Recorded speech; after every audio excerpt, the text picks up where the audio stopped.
നമസ്കാരം.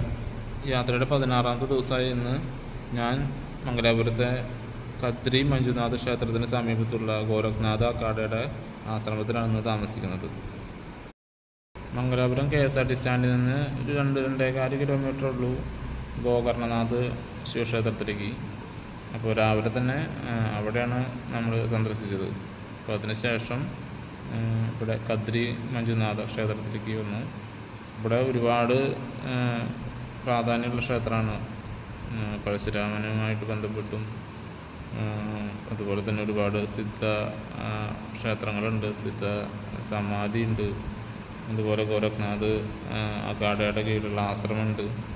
അപ്പോൾ ഇന്ന് നമ്മളിവിടെ ഞാൻ പറഞ്ഞല്ലോ, ഈ ആശ്രമത്തിലാണ്, അല്ലെങ്കിൽ അഖാഡയുടെ കീഴിലുള്ള ആശ്രമത്തിലാണ് നമ്മൾ നിൽക്കുന്നത്. ഇവിടെ തുണികളൊക്കെ ഒന്ന് അലക്കിയിട്ടു. പിന്നെ നമ്മളിവിടെ കിടക്കണം. പിന്നെ അവിടെ കണ്ടോ ഒരാൾ കിടക്കണേ. ഇവിടെ 10-12 പേരുണ്ട്. ഇവരൊക്കെ പുറത്തുണ്ട്. ഒരാളിപ്പോൾ ഇത് തുറന്നപ്പോൾ ഓടി വന്ന് കയറി കിടന്നതാണ്. അപ്പം അങ്ങനെ ഇന്നലെ എന്തായാലും ഉറക്കം അങ്ങോട്ട് ശരിയായിട്ടില്ല. പിന്നെ എന്തായാലും ഉറങ്ങണം.